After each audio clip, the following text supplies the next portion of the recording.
체계가 있어야 되고 제도적 지원 체계가 보통 사람들이 이제 한국인들 경우는 굉장히 이제 정치적 의사 표현에 열망이 크기 때문에 그거를 이렇게 워딩으로 지원해 주시는 변호사 뭐 이런 전문가 체제를 다 시민 지원 시스템이 행정적으로 갖춰져 있습니다. 그래서 이제 그런 것들이 이제 무엇보다도 저는 이제 언론 환경 그리고 이 그 시민 교육 이런 것들이 같이 되면서 이제 직접 민주주의가 되지 않았을 때 이제 미국에서 보는 여러 가지 제가 역효과를 좀 봤기 때문에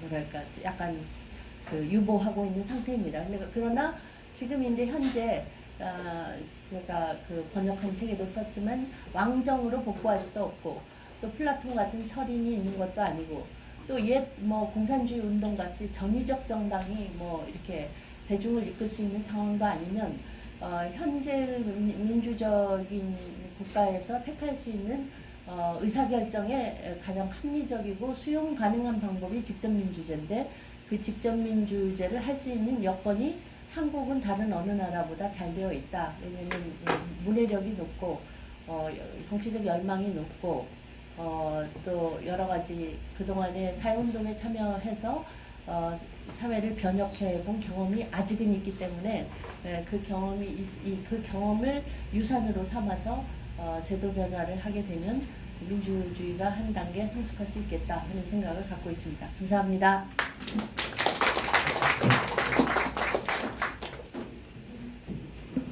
너무 짧은 시간을 줘서 우리 교수님이 많이 부담했을 때 이따 토론 시간에 못한 얘기를 할 수 있을 겁니다.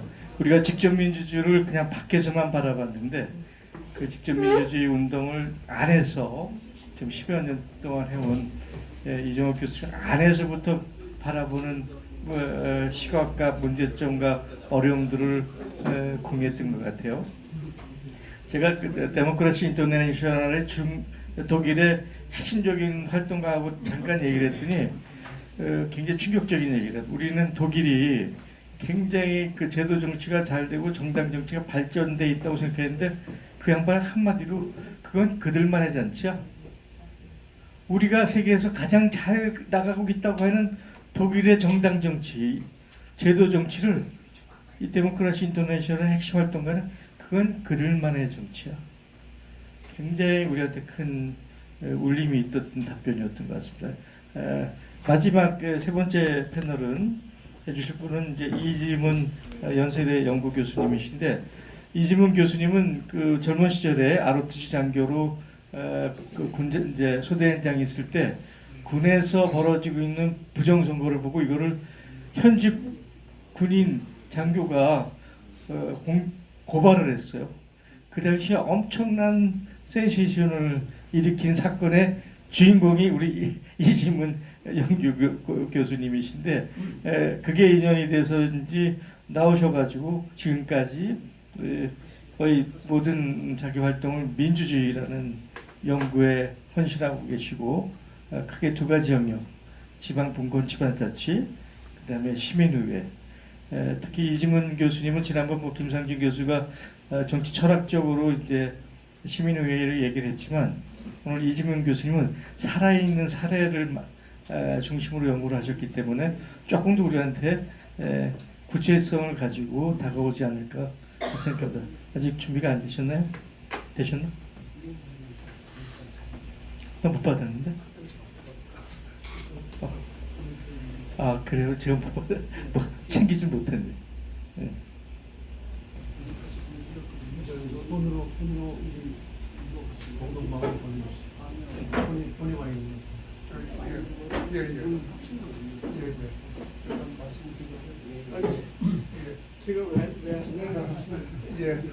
예, 반갑습니다. 이지문입니다. 예. 제가 보내드렸는데 이게 조금 착오가 있었나 봅니다. 예, 좀 다시. 예, 제가 오늘 준비한 내용은 우리 시민의회. 우리가 이제 시민의회가 우리 요즘 선거제도가 사실 거의 원래는 1년 전에 합의를 해서 준비해야 되는데 여야가 자기들 이제 이 건 때문에 선거 얼마 남지 않은데 아직까지도 선거 제도를 확정을 못하고 있지 않습니까? 그래서 그 캐나다 같은 경우는 이제 주정부 차원에서 선거 제도를 개혁하기 위해서 시민의회, 그러니까 주정부 차원에서 시민의회를 구성해서 시민의회에서 결정한 거를 주민투표에 회부를 해서 이제 결정한 경우가 있었고, 이제 아일랜드의 경우는 헌법 개정을 할 때 마찬가지로 시민의회를 구성해서 헌법 개정에서 대표적인 게 낙태. 우리도 이제 낙태 문제가 상당히 논란이 많지 않습니까? 아일랜드 같은 경우도 카톨릭 국가이다 보니까 헌법상 낙태를 금지하는 조항이 있는데 그거를 이제 뺄 거냐 말 거냐 이런 논란을 이제 심의위에서 결정해서 국민투표에서 최종적으로 그 헌법에서 이제 빼는 걸로 정한 적이 있고, 우리 아까 우리 이 교수님께서 말씀하신 것처럼 독일에서도 지금 기후 위기 그 심의위회를 준비하고 있는데 영국하고 프랑스에서는 벌써 기후 위기 대응하기 위해서 시민의회를 구성해서 운영한 바가 있습니다. 이런 시민의회는 우리 시민사회가 그냥 자발적으로 한 게 아닙니다. 한 게 아니라 주정부나 또 국가 차원에서, 의회 차원에서, 정부 차원에서 정식으로 공식으로 한 겁니다. 그러니까 어떤 비공식적으로 우리 시민들이 시민사회가 이렇게 자발적으로 한 시민의회가 아니라 국가기관에서 공식적으로 어떤 의회를 만들어서 시민을 만들어서 거기서 어떤 결정한 거를 국민투표나 주민투표에 회부한다든지 의회에 송부한다든지 이런 절차를 밟았습니다. 우리가 이 시민의회가 그럼 시민의회를 어떻게 뽑을까요? 시민의회를. 자, 시민의회를 만약에 하고 싶은 사람 오시오 하면 이게 또 어떤 특정 계층으로 몰릴 수 있겠죠. 그렇지 않겠습니까? 그래서 이 시민의회는 방식이 추첨입니다.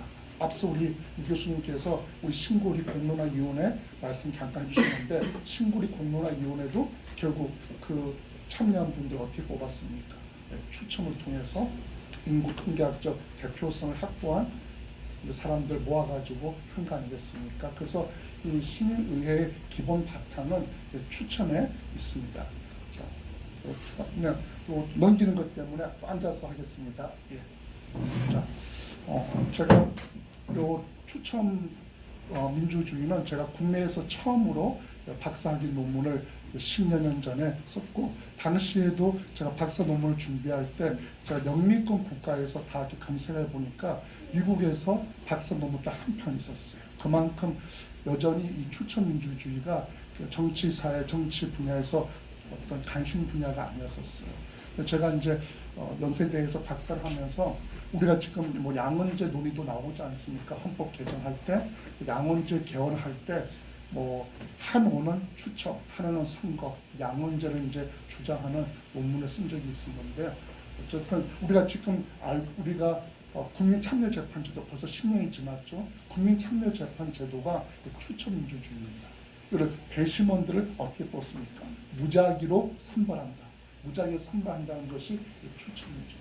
우리가 국민참여재판제도가 벌써 사법에서 중요한 역할을 하고 있는데 추첨민주주의 방식이라는 것입니다. 자, 그러면 추첨민주주의는 뭐냐?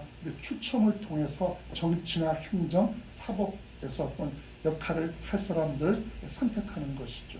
자, 그래서 우리가 앞서 이 교수님도 말씀하신 것처럼 우리가 직접 민주주의 할 수 없으니까 대표자를 선발해야 되고, 그리고 그 대표자를 선거로 뽑는 것은 당연하다. 이렇게 우리가 배워왔습니다. 그래서 선거를 민주주의의 꽃이라고 또 중앙선거의 슬로건이죠. 자, 그런데 우리가 이것이 당연한가? 자, 아까 우리 교수님께서 고대 아테네 민주주의와 구별하기 위해서 지금 근대 마든이라고 쓴다 하지 않았습니까? 우리 아테네 민주주의의 핵심이 우리가 추천민주주의. 저도 대학 때 정치학을 전공했고 또 박사를 정치학을 했지만, 저도 제가 박사 논문을 준비하기 전까지는 이 아테네 민주주의가 추천민주주의라는 것을 전혀 몰랐습니다. 왜? 교과서나 정치학 교재나 이런 데서 전혀 가르쳐 주지 않았어요. 그냥 아테네 민주주의는 민의 민주주의다. 뭐 도평 추방제 이런 정도 배워왔지 아테네 민주주의의 핵심이 추천 민주주의라는 것을 저는 배워본 적이 없었습니다. 그러다가 2008년에 우연찮게 책을 한 권 추천을 받았습니다. 이게 버나드 마넨이라는 사람이 쓴 책인데 우리나라에서 번역이 된 책이 있습니다. 선거는 민주적인가? 라는 책을 보면서 이 책의 전반부가 고대 아테네 민주주의가 추천 민주주의라는 것을 설명을 하고 있어요. 그때 제가 그 책을 보고 살면서 가장 충격을 받았던 기억이 나는데, 자, 고대 아테네 민주주의는 민의 민주주의가 전부가 아니었습니다. 그러니까 행정관의 일부 제하고는 모든 공직을 추첨으로 뽑았어요. 추첨으로. 그러니까 아는 것처럼, 그리고 잠시 쓴 게 아닙니다. 거의 아테네가 멸망할 때까지 300년 동안 유지된 겁니다. 뭐 20년 뭐 시도해봤던 게 아닙니다. 거의 300년 동안 유지됐고, 그래서 시민들이 뭐 민회에 직접 참석해서 결정하는 직접 민주주의도 있었지만 중요한 정치적 기능은 민회가 아니라 500인 평의회, 그다음에 시민법정, 행정관이 소유하고 있었고, 이 사람들을 그 행정관 중에서 군사 재정 담당하는 100명 정도만 제외하고는 다 30세 이상 시민 중에서 자원자 중에서 추첨으로 뽑았던 겁니다. 물론 지금 30세 이상이라는 게 지금 우리 시대에 30세 이상이라는 건 사실 큰 의미가 없지만, 당시에 30세 이상은 지금으로 따지면 한 50대, 60대 이상입니다. 왜냐하면 평균 연령이 워낙 뭐 전쟁도 많이 일어나고 하기 때문에 30세 이상은 지금으로 보면 뭐 좀 50대, 60대로 볼 수 있겠지만, 어쨌든 30세 이상 시민 중에 자원자 중에 추첨으로 선출을 하였습니다. 그래서 이 평의회는 민회에서 어떤 찬반을 결정하려고 해도 민회에서 뭘 찬반할지를 민회에서 결정할 수 없지 않습니까? 그렇죠. 민회에서 만약에 어떤 거를 찬반할지 결정할 그 안건을 정하는 데만 하루 다 걸릴 겁니다. 그래서 민회에서 어떤 결정할 안건을 준비하는 평의회, 이 평의회는 그 당시 10개 부족이 있었는데 50명씩 뽑아서 이렇게 한 달 단위로 돌아가면서 했고, 그다음에 이제 2번 이상 할 수가 없었습니다. 자, 그리고 시민법정, 지금 우리 따지면 법원과 헌법재판소 기능을 같이 갖고 있는 역할을 하는데, 이것도 마찬가지로 매년 30세 이상 시민 중에 6,000명을 뽑아요. 6,000명 뽑고 나서 매일 아침에 법정에 나온 사람들 중에 또 추첨해서 당신은 A법정, 당신은 B법정. 가장 큰 이유는 그거죠. 부패, 내수를 막게 한 거죠. 이렇게 하면 내 재판을 누가 할지를 알 수가 없기 때문에 전체 뭐 6,000명을 내수할 수는 없지 않겠습니까?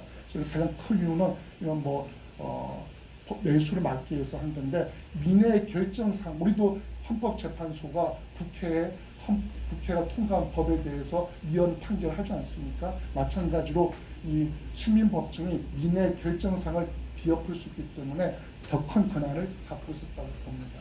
자, 그리고 이제 행정관의 경우도 이렇게 장군, 뭐 재정 담당을 빼고는 다 추첨을 통해서 뽑았습니다.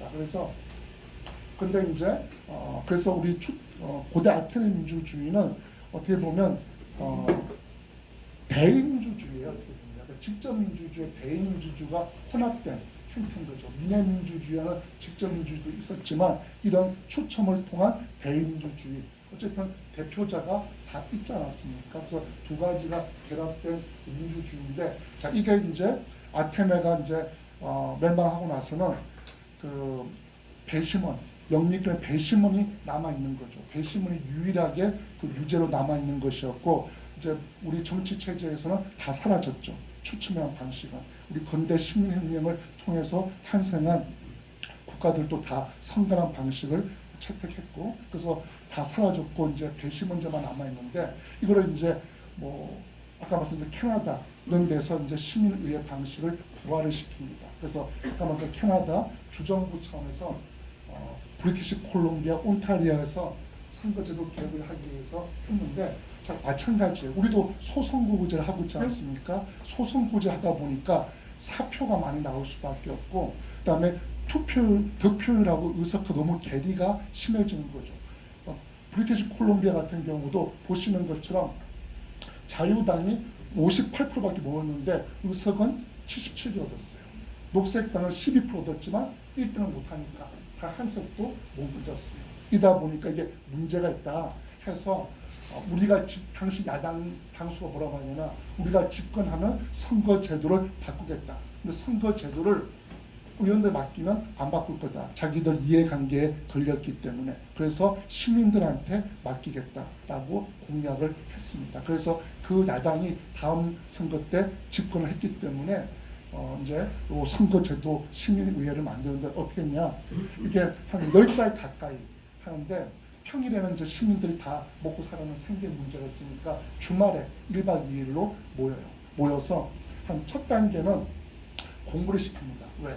일반 시민들이 선거제도를 모르지 않습니까? 그래서 1단계는 다양한 선거제도를 학습을 시켜요. 2단계는 다니면서 공청회를 하면서 의견을 수렴합니다. 3단계는 어떤 선거제도를 결정할지 이제 논의를 해서 결국은 뉴질랜드식 단기 이양식이 하나요? 그거를 결정해서 주민투표 해보였는데 아까운 표 차이로 부결됐어요. 근데 부결된 게 중요한 게 아니라 10달 가까이 어떤 추천이나 평등한 수단을 통해서 선택된 보통 시민들이 수기와 토론을 거쳐서 어떤 결정을 했다는 그 자체가 상당히 의미가 있는 부분이었죠. 자, 그리고 이제 아일랜드 같은 경우 초기에는 처음에는 3분의 1은 일반 시민, 3분의 1은 국회의원이 참여했는데 이제 이게 조금 문제가 있다 해가지고 다음에는 아예 전체 시민들로 다 구성해서 뭐 낙태, 국민투표 뭐 이런 사항에 대해서 이제 시민의회를 통해서 해서 아까 말씀드린 것처럼 막 이렇게 또 찬반을 하는 거죠. 찬반하고 전문가들이 또 자기 주장을 하고 또 뭐 원탁회의를 하고 이렇게 해서 여기서 결정된 거를 말씀드린 것처럼 이제 의회 보내서 국민투표 통해서 결국 국민투표를 통해 낙태를 허용하는 걸로 이렇게. 그러니까 우리 캐나다 아일랜드 사례를 보더라도 우리가 공론화 신고리 공론화위원회 가장 큰 문제는 뭐였냐면 중요한 결정을 아예 맡겨버렸잖아요. 그러니까 그게 어떤 권고나 참고가 아니라 아예 거기서 결정한 거를 대통령이 결정한 걸 따르겠다고 발표한 거 아닙니까? 그건 저는 좀 문제가 있다고 봅니다. 최종 결정은 이렇게 주민투표나 국민투표를 통해서 결정하는 게 저는 맞다고 봅니다. 어쨌든 이런 부분이 있었고요. 아까 말씀드린 것처럼 프랑스나 영국에서도 이제 기후 대응하기 위해서 이런 이제 기후 시민의회를 영국과 프랑스에서도 이렇게 성공적으로 개최한 바가 있습니다. 마찬가지 다 이렇게 인구적 통계 대표할 수 있는 추천 방식으로 하였고요. 그다음에 우리 신고리 공론위원회도 추천 방식이었죠. 그래서 하였었고. 자, 그러면 왜 추첨을 했을까? 아테네에서 선거 방식도 알고 있었는데 왜 추첨을 했을까? 예, 아리스토텔레스의 유명한 말입니다. 자유는 다스리고 다스림을 받는 걸 번갈아하는 거다.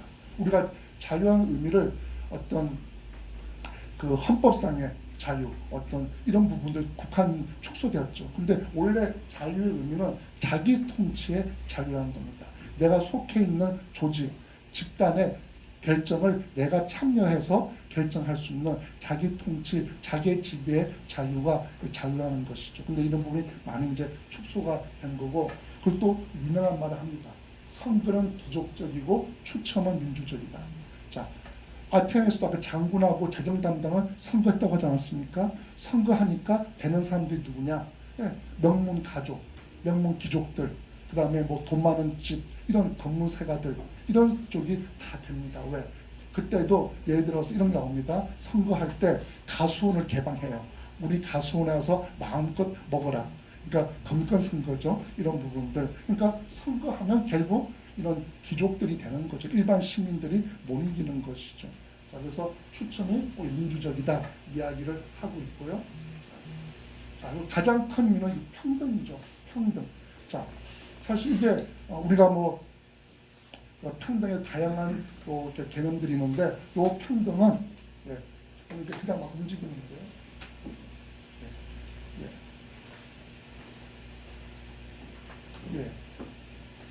자,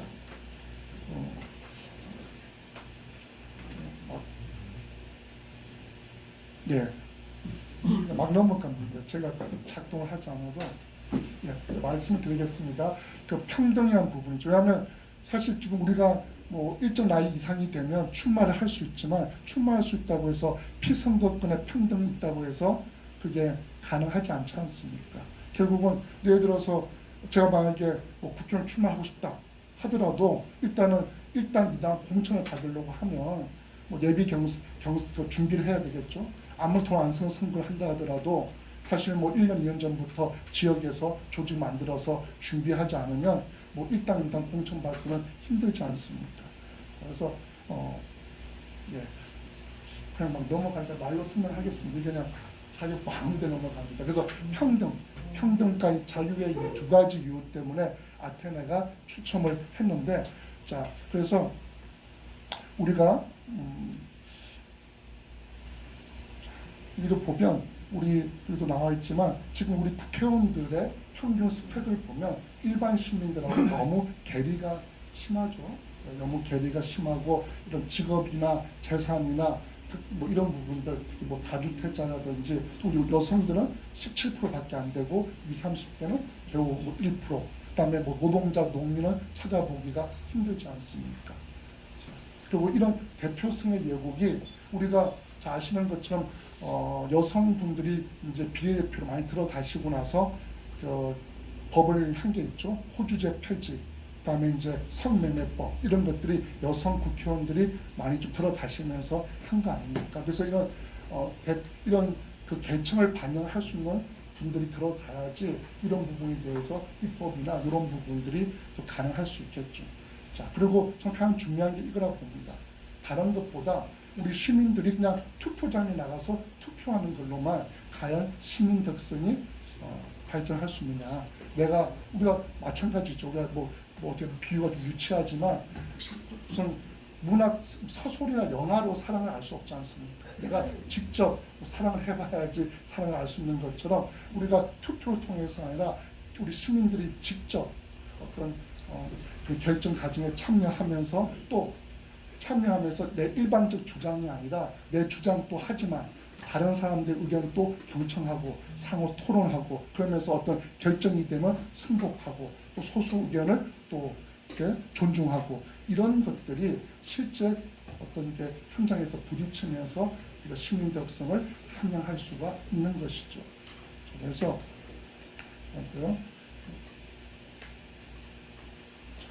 그러면 우리가 그런 말을 합니다.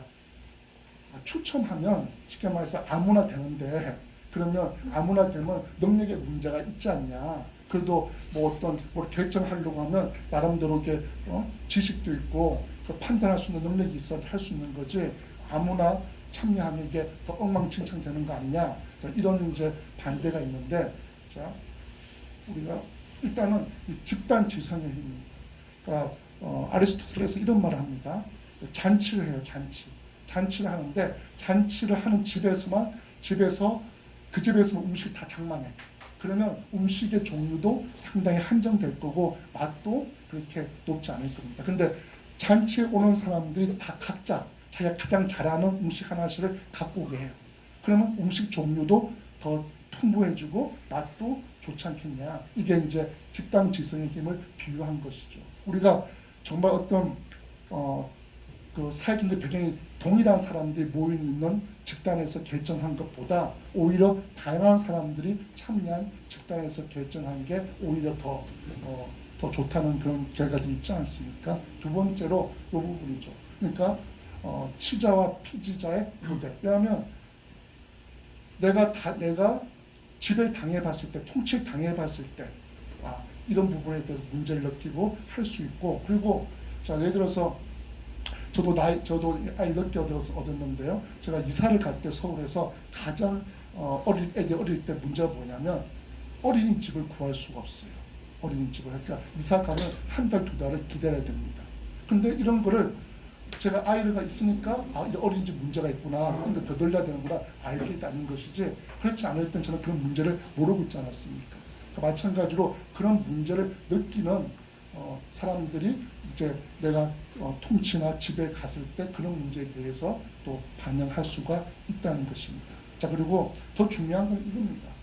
시민들도 시간과 정보가 주어지면 능력을 발휘할 수 있습니다. 지금 국회의원들도 7명인가요? 보좌진 주지 않습니까?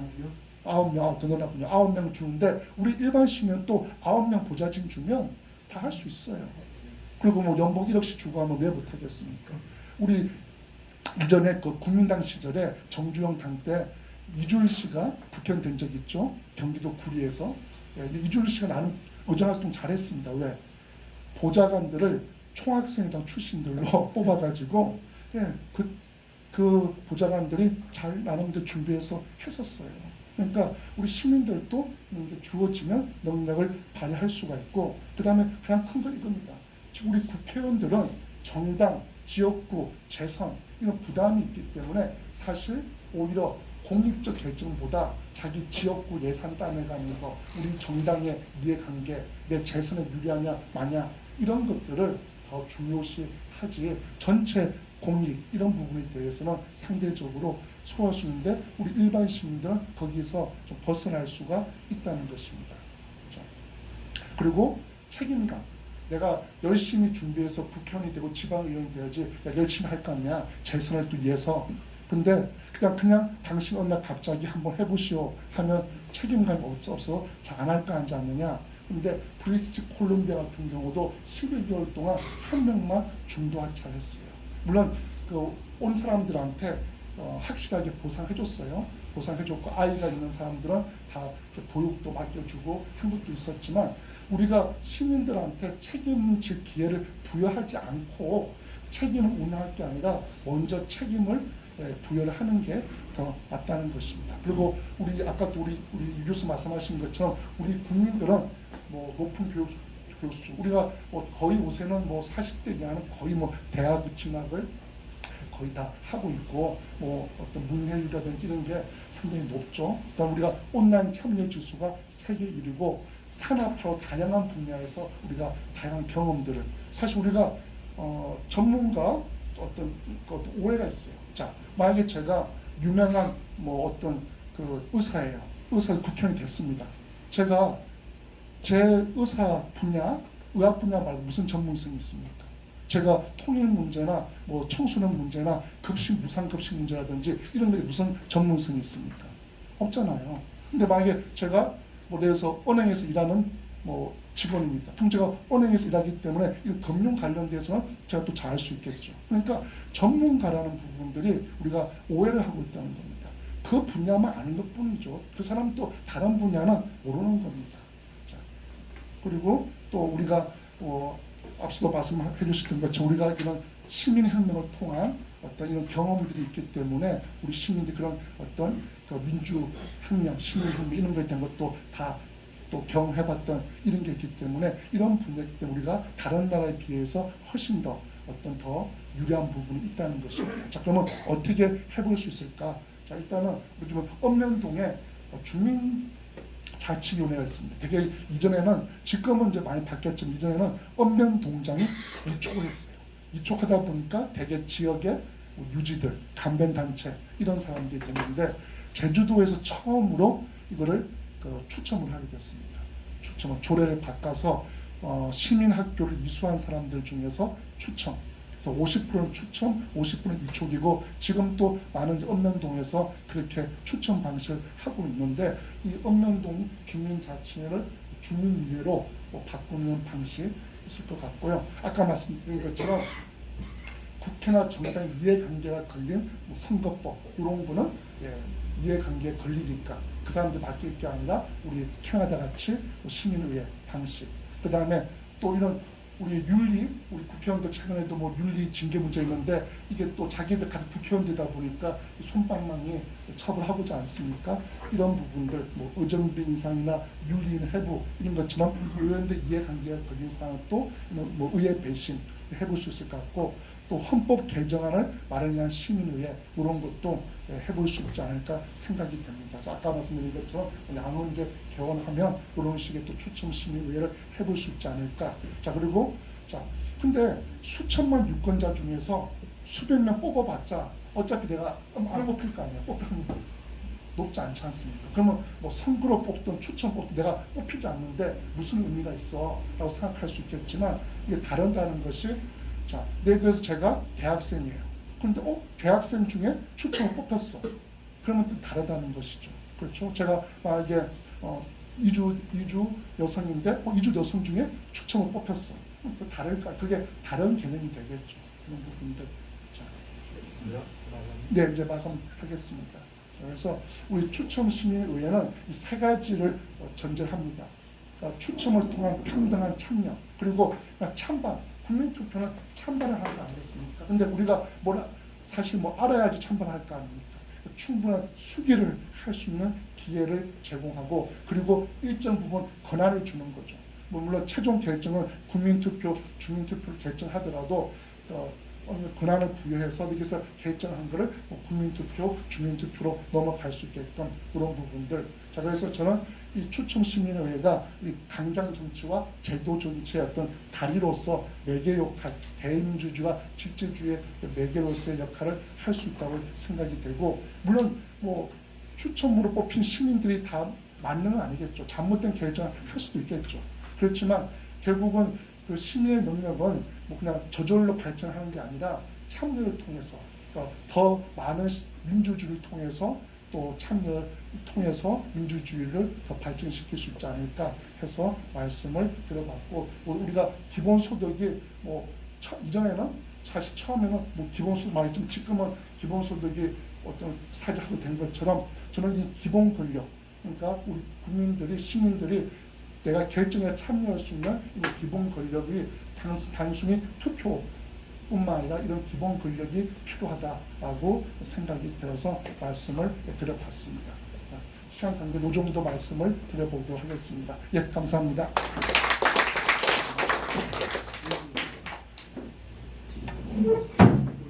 그 패널 발제하시는 세 분은 앞에 좀 모시죠, 예.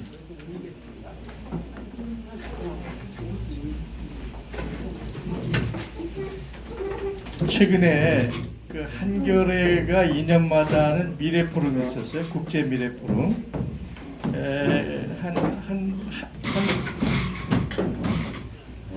두 달 전에 있었던 걸로 기억이 나는데, 거기 초대해서 온 정치 분야의 강연자가 하버드 명예교수 여성인데 맨스 브릿지 교수라고 있습니다.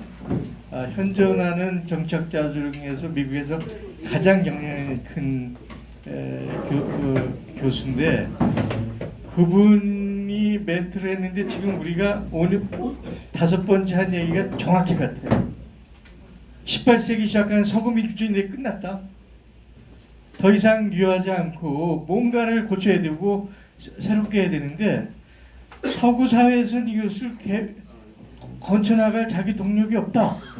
근데 보니까, 전 세계를 보니까 대한민국이야말로 서구에서 만든 서구식 정당 중심의 선거제 민주주의를 개혁할 수 있는 가장 유력한 나라가 한국이더라.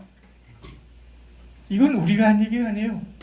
미국에서 가장 권위 있는 하버드의 명예교수, 여교수 맨스 브릿지가 와서 우리나라에서 한 말인데, 별로 그걸 따옴표로 해서 언론이나 방송에서 별로 안 했습니다. 제 눈에 번쩍 띄는 그런 얘기였습니다. 우선 여러분들한테 질문을 받기 전에 제가 그 패널 발제하신 분들한테 한 가지씩 질문을 한 다음에 답변을 듣고 우리 플로어 질문을 받는 거로 하겠습니다. 우선 그 권영길 회장님한테 질문하면은, 우리가 4.19도 얘기했지만 87년 이후에 36년이 지났는데 되는 듯하다 꺾어지고, 되는 듯하다 꺾어지고, 꺾어지는 게 아니라 점점 악성으로 변해갔잖아요.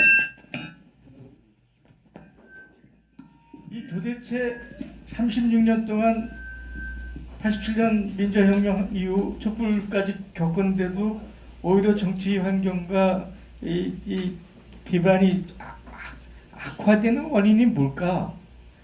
이것을 벗어날 수 있는 무슨 권 회장님 무슨 아이디어나 생각 있으시면 말씀해 주셨으면 좋겠습니다. 제가 먼저 글쎄요.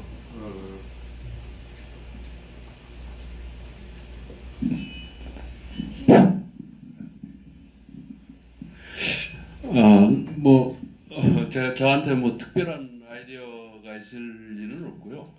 근데 저는 사실 그렇게 나빠지기만 한 건 아니라고 생각은 해요. 한편으로는 우리 지금 현재 윤석열 대통령이 하고 있는 게 그 과거 군사정권 시절로 돌아간 것처럼 거의 보이긴 하지만 군사정권 때처럼 말하자면 이 형식적 그 민주주의를 틀을 완전히 파괴하고 했던 그런 유신 체제나 이런 것까지는 넘보지 못하고 있고 검찰 그 집단을 통해서 통치하고 있지만 과거 군사정권 때 군인을 동원해서 그 무력을 짓밟고 공안 통치하고 하던 때하고는 아직 우리가 민주주의의 여지가 있고 저력이 있다. 난 그런 생각은 합니다. 그런데 요는 문제는 제가 이제 아직도 민중 개념 혁명이 필요하다는 건 그 물신주의, 자본주의 물신주의는 이게 그 세월이 지나도 의연히 이 세계를 지배하고 있고 그 방식만이 달라졌을 뿐이지 지금 그런 자본주의 체제의 물신주의는 여전히 위력을 발휘하고 있지 않습니까? 그러니까 그런데 지금 아까 말씀한 제가 이제 민중의 개념을 가난한 자, 힘없는 자, 억눌리고 소외된 자라고 그러는데 이게 바로 성경에 나오는 얘기죠. 성경에 나오는 얘기인데 이게 이제 그런 우리 원초적인 그런 생각으로 다시 돌아가야 되지 않는가. 말하자면 우리가 그 이전에 혁명주의에 정치적 혁명에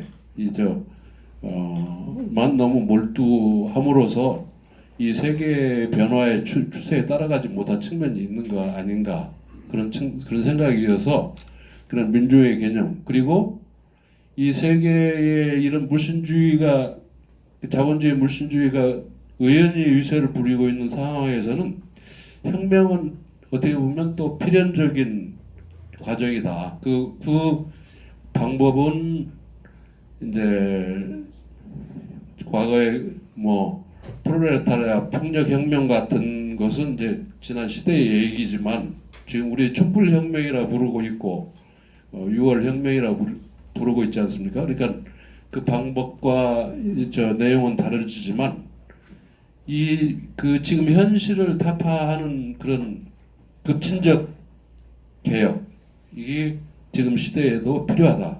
그래서 혁명이라고 하는 용어, 혁명이라고 하는 개념은 의연히 지금도 필요하지 않나 저는 그렇게 생각합니다. 네, 감사합니다. 두 번째 이정욱 교수님한테 질문을 드리겠습니다. 스위스가 160년이 넘도록 직접 민주주의를 했고 그 덕분인지 모르지만 세계에서 가장 뭐라 그럴까요? 잘 산다고 그럴까? 혁신적이라고 그럴까? 스위스 가장 가버넌스에서 만족하는 국가 중에 하나가 이제 스위스가 됐잖아요. 그래서 그 스위스 모델을 남미 어디죠? 우루과이가 도입했는데 아마 그 규정이 너무 어려워서 일반적으로 적용하는데 좀 한계가 있었던 것 같고 대만도 도입을 했는데 아젠다에 제한이 있어서 직접 민주주의 효과가 좀 제한되는 그런 문제가 있는데 이 직접 민주주의가 그렇게 스위스의 경우 보면 대단히 효용성 있고 좋은 제도인데도 불구하고 이태리 같은 경우는 직접 민주주의 작년까지 도입을 했는데 주단위에서 도입이 됐지만 전방단위에서 도입이 안 됐고요. 유럽 대부분의 국가들이 부분적 지역적으로는 도입됐지만 국가적으로 도입이 안 되고 있고 EU 연합 자체도 얘기를 하고 있지만 잘 진전이 안 되고 있거든요. 그럼 이 직접 민주주의가 스위스가 갖고 있는 특수적 상황에서만 가능한 건지 아니면 직접 민주주의를 보다 보편화해서 확산시킬 수가 있는 건지 그럼 보편적으로 확산시키기 위해서는 어떠한 전제와 조건이 필요한 건지에 대해서 좀 한번 말씀해 주셨으면 합니다. 예, 이렇게 너무 어려운 질문을 주셔서 이제 제 그냥 그 개인적인 견해로는 다른 나라보다 후발주자인 한국이 가장 가능성이 높다 이렇게 말씀을 드리고 싶습니다. 왜냐하면 그 다른 나라가 이미 그 스위스의 경우는 워낙 그 다 언어, 다 민족, 그 다음에 다 같이 어려운 어떻게 보면 화전민 출신의 국가지 않습니까? 그러니까 그 문제를 공동으로 해결해야 되는 과제가 아주 절실해서 이 과제를 같이 해결해. 그러니까 이게 결정권이라는 게 권한이자 동시에 책임이 되는 거죠. 어떻게 보면 과제까지 다 포함하여. 그런데 이제 다른 나라 같은 경우는 왕정도 있었고 귀족도 있었고 그 다음에 그 또 귀족제가 변형된 정당 정치가 굉장히 강고하게 뿌리를 내리고 있었기 때문에 그게 해체되기가 굉장히 어렵습니다. 그때 우리는 그런 다른 유럽 국가들에 비해서 정당이 취약하고 우선 정당의 이념적 기반도 아주 취약하고 정당 구성원이 되는 과정도 너무 뭐랄까 절차도 없고 정당이 하는 어떤 특수 교육도 없고 그러니까 정당이 형식적으로는 있으나 정치적 의사를 대변하는 기구로서의 그 뭐랄까 그 이념적 기반 이런 거는 굉장히 약한 상태인데 이런 정치적 의지는 굉장히 강해서 그 말씀하셨다시피 그 미국에서 직접 민주제를 생애의 숙제로 삼은 마이클 그레벨 상원 의원이 미국에서 표기하고 시민의회 안으로 돌아섰거든요. 그 미국에서는 헌법 개정이 불가능하니까. 근데 그분이 제가 첫날 그 아라우에서 발표를 했을 때 그 촛불혁명 사진을 보고 밤 11시인데 제 방문을 놓고 해가지고 와서 나 좀 한국에 초대해달라.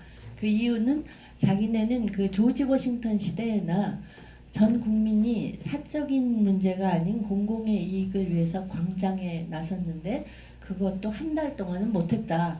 근데 니네 나라는 그 공공의 이익을 위해서 시민이 한 달을 생업을 베껴치고 나오면은 그 세계에서 직접 민주제를 할 수 있는 가장 유력한 나라는 한국이다.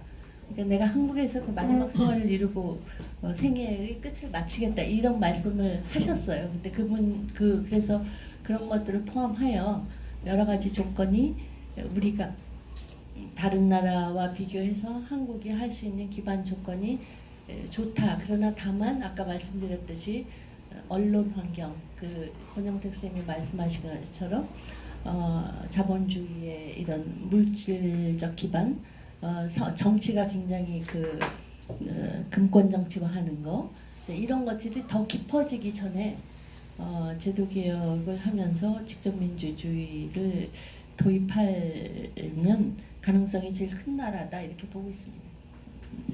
예, 감사합니다. 맨스브리지 교수님하고 같은 얘기네요. 예. 마지막으로 이지문 교수님한테 질문하겠습니다. 시민회가 탄생된 거는 역사가 짧지만 그 짧은 역사에 비해서 굉장히 많은 그 경험이 누적되고 발전하는 속도가 굉장히 빠르고 있거든요.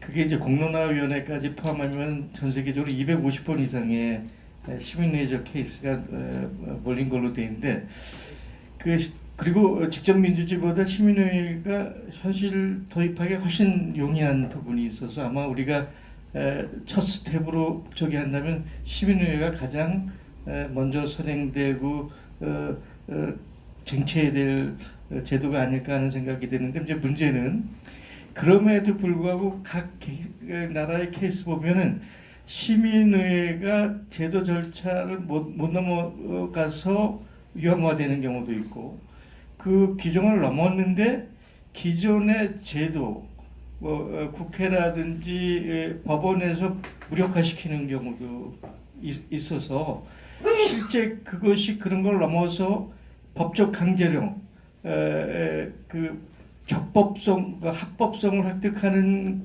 과정 또 다른 문제로 한계를 가지고 있거든요. 그래서 제 질문은 시민의회가 활성화되기 위해서 그 절차 과정에 어떤 부분이 좀 해결이 돼야 되고, 특히 한국 같은 경우 국회와 시민의회가 충돌했을 때 이 그 충돌 과정 어떻게 해결할 수 있는 대안이 있는 건지, 그리고 마지막으로 시민의회를 한국에 도입하기 위한 뭐 교수님 나름대로의 어떤 아이디어나 제안이 있으시면 말씀해 주셨으면 좋겠습니다. 일단은 제가 이전에 와서 이제 발전하면서 하나 조금 이제 안타까움이 든 게 뭐냐면, 제가 이제 나이가 55입니다. 55이니까 저도 이제 적은 나이는 아닌데, 오늘 와서 여기 오신 우리 분들 뵀을 때, 그러니까 젊은 분들이 이제 이런 민주주의라든지 이런 주제에 대해서 좀 관심이 없는 게 아닌가 하는 좀 이런 부분에 대해서 좀 아쉬움, 안타까움이 사실 있습니다. 우리가 아까 우리 동행자님 말씀하신 것처럼 우리가 특히 이제 IMF를 겪으면서 이제 어떻게 보면 뭐 돈, 우리가 IMF 겪으면서 우리가 그 일시카드인가요? 그 무슨 광고에 부자 되세요. 이게 이제 덕담으로, 사실 이전에는 우리가 그런 말을 쓰지 않았어요. 근데 IMF 이후에 부자 되서 하는 것이 아주 그냥 덕담으로 아주 자연스럽게, 그러니까 돈이 모든 것을 지배하는, 어떻게 보면 그렇게 바뀌어가면서 젊은 사람들도 젊은 층들도 어떻게 보면 이런 민주주의 이런 가치보다 당장 어떤 눈앞에 보이는 이런 부분들, 워낙 또 우리 또 젊은 층들이 이런 이제 또 생활이나 생계의 어려움들이 너무 또 어떤 미래에 대한 희망이 없기 때문에 뭐 그럴 수도 있겠지만 좀 이런 부분들도 같이 어떻게 우리가 민주주의가 발전해야지 같이 또 해결될 수 있는 부분이 아닌가 생각이 듭니다. 우리 질문하신 것처럼 우리가 그 사실 의회나 정부에서 이런 심의의회를 하더라도 사실 정치인들 기본 속성상 그에 대해서 또 해놓고는 호응적이지 않아요. 그래서 아까 캐나다 브리티시 콜롬비아 같은 경우도 왜 부결됐냐? 평소에는 주민투표의 그 찬반이 한 가지 기준만 넘으면 됩니다. 근데 그때는 두 가지 기준을 제시해 버린 거예요. 두 가지 기준을. 근데 한 가지 기준은 충족했는데 한 가지 기준이 한 3% 차이로 안 되는 바람에 부결된 겁니다. 그리고 그 주정부가 적극적으로 홍보를 하지 않았어요.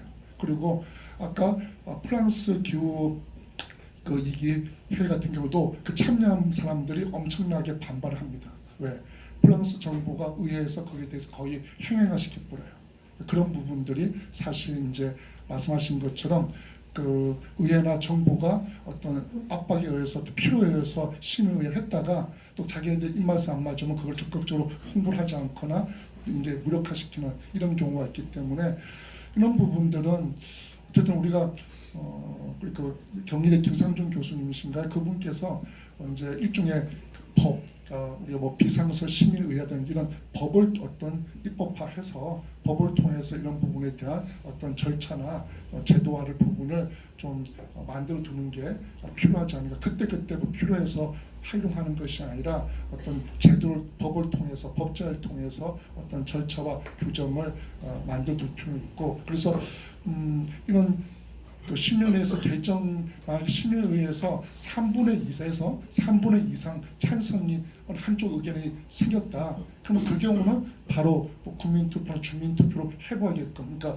정부나 의회에서 손대지 못하게끔 바로 3분의 2 이상의 어떤 찬성이 있었으면 그러면 국민투표, 주민투표 바로 해부하게끔 한다든지 뭐 이런 뭐 절차를 법제를 통해서 넣을 수 있지 않을까 생각이 되고, 제가 생각하는 이제 아이디어는 아까 말씀드렸던 것처럼 양원제입니다. 우리 지금 양원제 주장하시는 분들은 양원제 해도 우리 그 2공화국 때처럼 민원 참원 때처럼 선거를 다 이야기하십니다. 선거 방식을.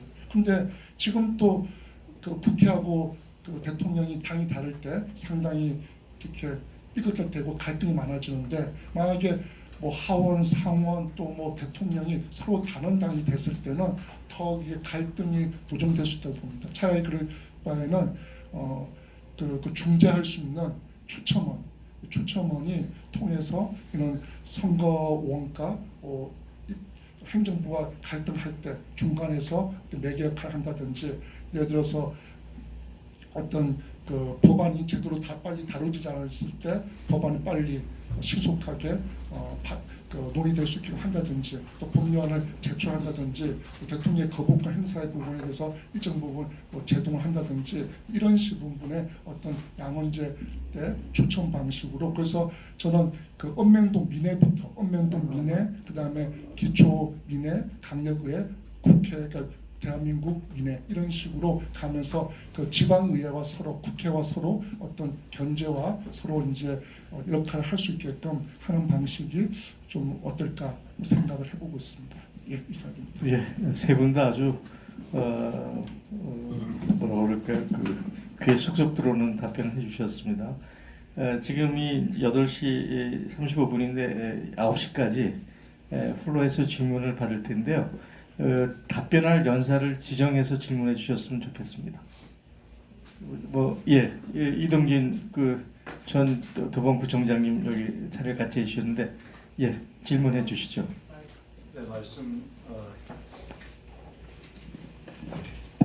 네, 말씀 잘 들었습니다. 그리고 여러 주제가 이 자리에서 논의됐는데, 오늘 제가 12년 동안 지방자치단체장을 하면서 지방자치란 뭐냐, 학교에서 배울 때 풀뿌리 민주주의 이렇게 배웠잖아요. 그래서 저는 일반적인 지방행정을 위임된 지방행정을 지방자치단체에서 한다라고 하는 건 누구나 하는 것이기 때문에 교과서적으로 제가 할 일은 민주주의를 아래로부터 확대하는 일이 지방자치의 본질이다. 저는 그렇게 생각하고, 말씀하신 것처럼 행정에 있어서의 주민 참여를 넘어서 협치를 어떻게 공고화할 것인가가 매우 중심적인 제 관심이었고 과제였습니다. 예를 들면 취임해서 주민 참여 기본조례라는 걸 만들어서 행정이 주민과 협의할 수 있는 틀을 만들었고, 그걸 조금 더 지나서는 협치 기본조례라고 바꿨습니다. 협치는 일반적인 참여가 아닌 권한을 가진 참여라는 의미에서 이렇게 바꿨는데, 제가 이런 말씀드리는 이유는 뭐냐면, 우리나라의 민주주의라는 게 이식되어 와서 이식된 민주주의로 제도가 시작이 됐거든요. 그 스위스의 란ds게마인드는 이미 오랫동안의 역사와 그 과정을 거쳐서 하나의 문화가 되어 있거든요. 근데 이제 제가 지방자치를 시작하면서 그런 시도를 했죠. 주민자치회를 만들고, 그래도 서울시에서 제일 처음 했습니다. 근데 그런 문화가, 그러니까 공무원도 준비가 안 돼 있고, 총장님, 네. 질문을 그래서 설명 말고 질문을 알겠습니다. 간단히 요약해서 결론을 말씀드리겠습니다. 그래서 제가 말씀드리는 것은 이 제도의 변화는 매우 필요한 조건이라고 생각하는데, 그 문화를 어떻게 만들어갈 건가 하는 점에 있어서도, 그러니까 우리가 주요하게 관심을 갖고 접근해야 될 부분이 아니겠는가. 제도만을 논의하게 되면 좀 부족한 그런 느낌이 들어서 제가 좀 말씀을 드렸습니다. 그 질문은 아니셨네요. 네, 나름대로 의견을 말고 우리 저한테 아주 소중한 의견 진술이 있었습니다. 다른 질문 있으시면. 제가 질문 한번 해보겠습니다. 제주도에서 만들었습니까? 그러면 이것은 제주도 지사가 주도를 해서 만들었습니까? 그렇지 않고요. 주민단체, 그 말씀하신 게 이제 그거 말씀하신 거죠. 그 주민자치위원들 그 투표 추첨하는 방식. 그 말씀하신 거죠. 그러면 그 제주도에서 만든 그 시민의회는 어떠한 권한을 시민의회가 아니고요. 그 읍면동 주민자치위원회. 그 주민자치위원회를 이전에는 읍면동장이 이촉을 했습니다. 이촉을 하다 보니까 지역 유지들이나 강변단체 사람들로 채워졌는데, 지역에 이제 제주의 시민단체, 주민단체에서 주도해서 이거를 왜 이촉을 하냐, 일반 시민들한테 이거를 개방하자 해서 반나절 자치학교를 이수한 사람들 중에서 추첨으로, 원래는 100% 다 추첨하려고 했는데 도에서 반발이 있어서 절반은 그대로 이촉, 반은 심의학 이수한 사람들 중에서 추첨. 그러다 보니까 우리 제주도에 이제 요새는 제주도 원래 주민이 아니라 이제 가서 넘어가서 사시는 분들 많이 있지 않습니까? 그분들이 이촉을 할 때는 한 명도 이촉이 못 됐어요. 그게 터전이 없으니까. 그런데 이제 그런 추첨하게 되니까 그런 분들도 이제 뭐 추첨을 뽑혀서 참여하고 상당히 개방된 거죠. 반은 추첨하고 반은 임명을 했다. 그러면 임명은 지사가 하는 겁니까? 아니죠. 읍면 동장이 이촉. 읍면 동장 이쪽. 이촉. 그 사람들이 가지고 있는 권한은 무엇입니까? 예, 우리 저 질문하실 때 좀 미리 생각을 해서 2분 이내로 해주시고 질문 시작할 때는 자기 그 성함이라도 좀 밝혀주세요. 예. 제가 이름은 안 밝혔는데 그러면 그 제주에서 만들었던 그 의회는 시민은 어떤 권한을 갖고 있습니까? 그거는 제주도만 있는 게 우리 다 모든 읍면동에 주민자치위원회라고 그거 말씀드리는 겁니다. 예. 저쪽에 또 질문이 있습니다. 네, 저는 한국교육포럼의 대표 노승현입니다. 우선은 제가 질문 드리는데 상 재밌는지 모르겠지만 이지문 교수님께서는 군대 있을 때 소대장으로서 부정선거에 대한 것을 갖다 고발했다는데 그 법적 결과가 어디에 있으면 그게 궁금하고요. 두 번째는 사실 제가 이제 대통령 선거를 많이 해봤는데 갈수록 계속 실망해요. 그러니까 이것은 국민의 룰이 높아서 그런지 그 사람 자질 부족해서 그런지 모르겠지만은 아마도 아까 이지문 교수님께서 충분한 토의가 있다는 그건 상당히 공감이 가요. 그러니까 선거가 좀 길게 해가지고 좀 토의하면서 자질 좀 검증했으면 좋겠습니다. 왜냐하면 하고 나니 엉뚱한 사람이 나오거든요. 현재 윤석열 대통령도 마찬가지입니다. 그러니까 좀 자질이 높은 사람이 나오기도 하고 두 번째 제가 좀 부탁드리고 싶은 건 뭐냐면요. 대통령 국회의원들이 특권을 폐지해야 됩니다. 죄에서 바로 구속시키고 체포해야 됩니다. 이것이 필요한 거거든요. 그 없다고 해서 그 사람들 없다고 해서 국가는 나를 많이 안 씁니다. 그러니까 국회도 그렇고 불체포특권을 없애가지고 어떤 법적인 처벌 받고 대통령 마찬가지입니다. 이런 특권 폐지해가지고 누군지 가서 처벌할 수 있는 그런 기회를 가졌으면 좋겠습니다. 이상입니다. 요것에 대한 답변은 이재명 교수님하고 이정옥 교수님이 각각 의견을 좀 얘기해 주시는 게 서로 보완이 될 것 같습니다. 우선 이재명 교수님부터. 아까 이제 여쭤본 거는 일단은 저는 이제 당시에 구속되었다가 이병병으로 파면이 됐습니다. 그런데 그 3년 재판을 해서 대법원 최종적으로 파면 취소가 되어서 중위 신분을 다시 회복을 하였고요. 그리고 잘 아시는 것처럼 이제 이제 사건 이후에 이제 법이 개정돼서 그의 대통령 선거 때부터 우리 군인들이 영예 투표 나가서 영예 투표하는 걸로 선거 제도가 바뀌게 되었습니다. 그리고 질문하고 무관하게 감사합니다. 하나 말씀드리고 싶어 말씀 못한 게 하나 있는데 저는 이렇게 참여를 하고 싶어도 못하는 경우가 많이 있지 않습니까? 그래서 사실 아테네 같은 경우도 민회에 참여하면 일당을 줬습니다. 왜냐하면 아테네 시민들도 다 부유한 사람들이 아니지 않습니까? 그 사람들이 민회에 참여하면 하루 일을 못하니까 일당을 줬었어요. 저는 마찬가지로 우리가 이런 시민의회든 민주주의 직접적인 제도가 발전하려고 하면 기본적으로 사람들이 참여할 수 있는 그래서 기본소득이라든지 이런 기본적인 부분, 경제적인 부분이 해결이 되지 않으면 올 수가 없죠. 그러니까 뭐 젊은 층도 마찬가지고 이런 부분들이 같이 어떤 기본소득이나 이런 부분들이 같이 가야지 가능하지 않을까 생각이 됩니다. 예. 그거는 제가 말씀드리는 그 마이크를 써주셔야 됩니다. 이 녹음 때문에. 아까 이제 논의 부분은 좀 그래서 미국의 에커만이라는 교수가 책을 하나 읽겠습니다. 제목이 선거의 날입니다. 그게 그 책이 주장하는 게 뭐냐면 그만 말씀하신 내용이에요. 그냥 어떤 하루 정해서 전 유권자들이 참여해서 그 후보에 대해서 찬반도 덮고 또 논의해서 어떤 후보를 결정하는 실제로 우리 그리스에서 어떤 당에서 시장 후보를 뽑을 때 그런 방식으로 이렇게 하루 모여가지고 그 후보들 찬반도 듣고 서로 토론하고 해서 후보를 결정한 우리나라처럼 여론조사로 후보를 결정하는 건 없습니다. 여론조사로. 그래서 그런 방식, 그러니까 어떤 좀 더 개방된 장에서 아까 우리 여론 부분 많이 말씀하셨죠. 언론 부분 많이 말씀하셨지만 언론이 편향돼 있으면 그런 부분 제대로 전달이 안 되기 때문에 그런 좀 공간들, 자리들 이런 부분들도 한번 또 생각해볼 여지가 있지 않을까 생각이 됩니다.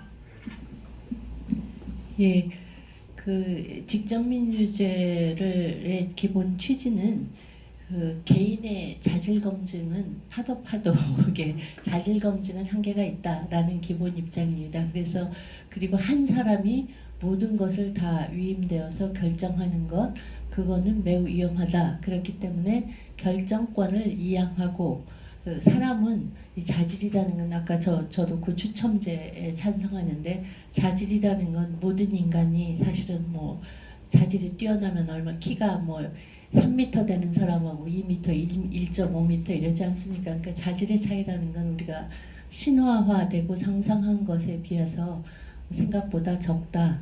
그렇기 때문에 그 이런 공동의 운명을 결정하는 것, 특히 뭐 외교라든가 뭐 전쟁을 결정한다든가 뭐 이런 거 있지 않습니까? 군대 파견 뭐 이런 국가 전체의 운명을 좌우하는 거는 스위스 같은 경우는 이제 헌법에서 직접 민주제 반드시 투표를 거치게 되어 있습니다. 그거는 그러니까 의회를 통하지 않고 직접.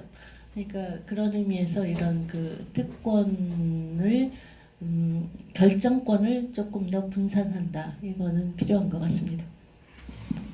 제가 하나 좀 더 하면요. 그 정의론을 쓴 존 롤스에 의하면 정치적인 평등, 자유가 완벽하게 주어지기 위해서는 가난하고